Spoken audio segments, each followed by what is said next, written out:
Today here, we're proud to announce that this is the first step forward in getting justice for Harrison Boonstoppel. This evening, I'm joined by Harrison Boonstoppel's family and our state attorney. Harrison was one of the lives senselessly taken on October 29th this year. Today, exactly 1 month and 1 week later, that we're able to announce new charges against 14-year-old Caden Abney in relation to the death of their son. And when I tell you it's because of the tireless work of our detectives, I truly do mean that.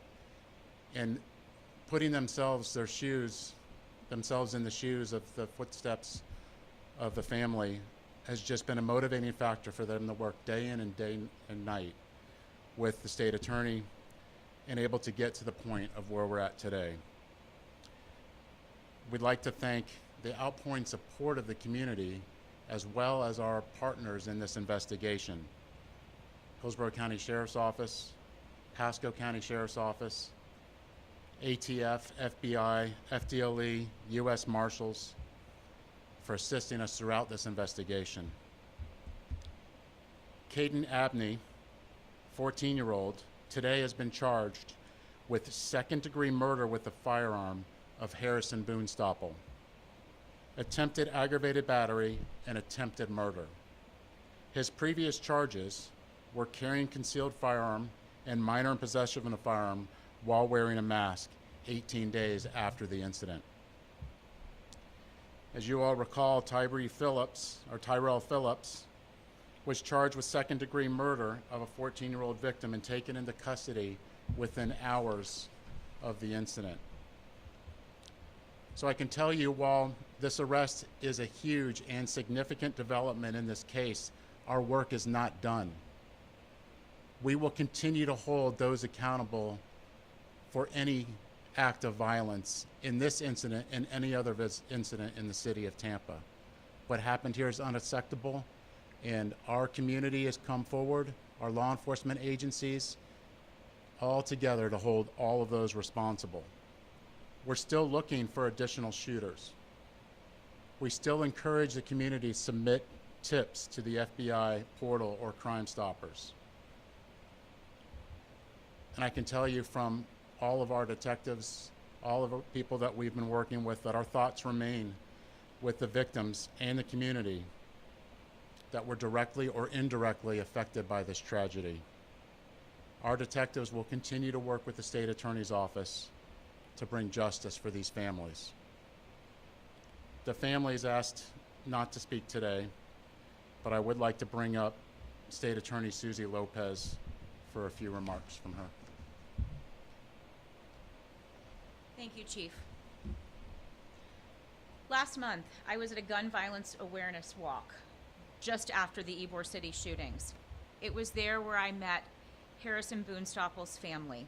At that time, they did not know who killed their son, and I can't imagine the pain that they've had to go through searching for answers.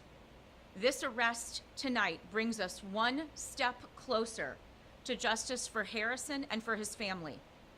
This defendant is a perfect example of why we must take a strong stance against juvenile gun violence in our community. He is no stranger to the juvenile justice system, but he will no longer be treated as a juvenile.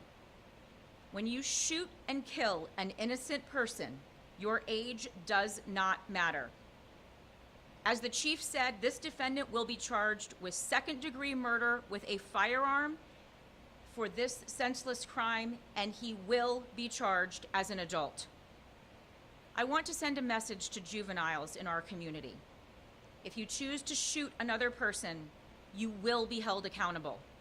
It doesn't matter how old or young you are. If you murder an innocent person in Hillsborough County, you will be held accountable for your crime. It's not easy charging a juvenile as an adult. It's the last thing as prosecutors that we want to do. But it is our job and the job of the Tampa Police Department to keep this community safe. And this defendant is clearly a danger to this community.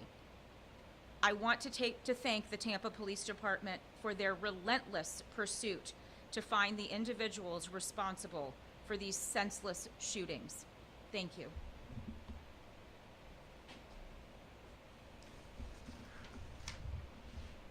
So, just to close, this is the first step in getting justice for Harrison Boonstoppel and his family.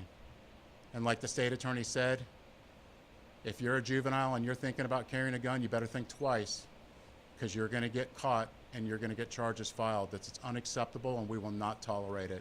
And this is just a clear example of the full force of the city of Tampa and our assisting agencies in taking on this endeavor. Any questions? We need people behind bars if this guy's got a longer list of things. I get the age thing, but again, here we go again. It's that cycle, letting these people back out on the streets. Endless time. How many chances do you get? So, Abney was set to get out today, and we were able to add these charges before he could get out. So it's a work of the detectives in the state attorney's office. Specifically, I'd like to give a shout out to Detective Kennedy and Assistant State Attorney Justin Diaz for making that happen today so he couldn't get out.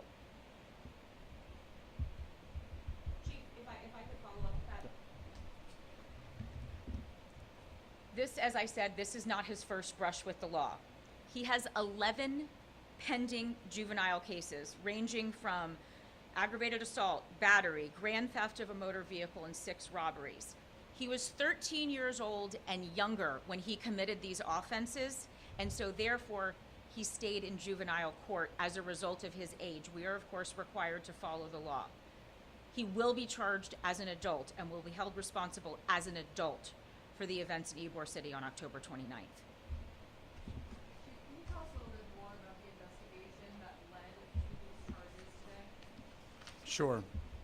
So, Abney was seen in video shooting that direction with 4 muzzle flashes coming out of his gun, having a 9mm and 9mm casings were found in his vicinity, and a 9mm was the weapon used to shoot at Boonstoppel.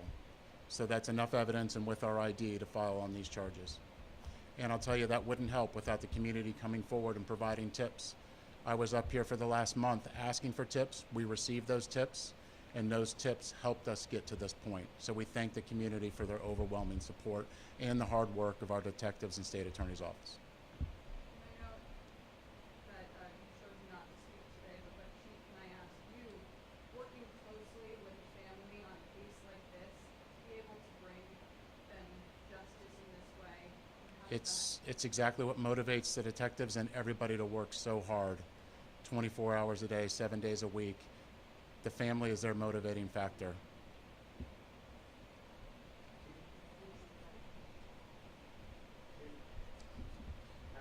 Obviously, this tragedy on the city has shown a lot of things around. We saw that you guys had completed the patrol over there. We have been seeing some changes over there. Do you think that those changes are make the citizens more safe, that for parents like this, like they make sure that their sons can go through the city not so much? To see today the criminal justice system working and holding those accountable for what happened, that's clearly a positive step forward.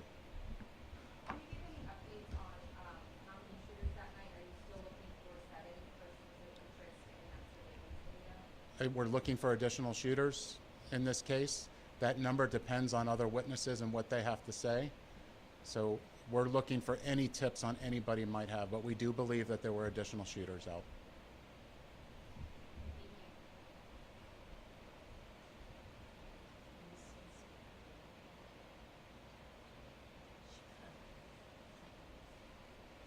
I just wanted to say that with everything going on and the magnificent work that they've done, here's another horrible point of it, is that he was shot with 1 bullet that went through his leg, and that bullet, I guess, when it hits the ground or goes through the bone, but the bullet that killed my son went through all his organs up into his heart, put a big hole in his heart, and the bullet was intact. So there we go. Now we have something for them to connect because of the horrible way that my son died. And I just want to say that he's just such a beautiful kid. And I have been the mother of mothers, watching over him my whole life. And this is just senseless, and we have to do something as a community to make it better for everybody. And I plan on doing that. I'm going to put out things for my son, Harrison Boonstoppel, and they're not going to be about that get the gun people, get this people. This is about treating everybody well and helping our community. It's lost it. There's nothing. We have to come back and we have to do a part. It can be any part. It can be helping the families after these things. It can be helping Cancer Society with children. It can be helping kids in school with bullying. I mean, I teach dance for 38 years and I see it. This is not the environment that our kids should have, much less having the chance that they could die on the streets of Tampa. It's got to be, and I reach out to everybody, please, with all of us, we can make a difference. We can do something. I know people feel defeated about how everything's gone, but this is about guns, but it's about why are these kids out there with guns? You know, it's not just that they were born as the mean guys. These guys are mean because they stole my son, but I'm just saying, you know, what are we doing for our community? We've got to. And that's the only thing that can make me sit here and talk to you, because if not, I'm crying about my son. This is the perfect reason, and this is how I want his name to be remembered, that with kindness and empathy and caring, we can make a difference. And it's all because of my beautiful son setting the example, and I'm following it. But yes. I'm happy about that, but you know, again, there's got to be changes, and I'm talking about communities here. We can do something. We don't have to say, yeah, this is how it is, because I do not believe it. We've got to change it.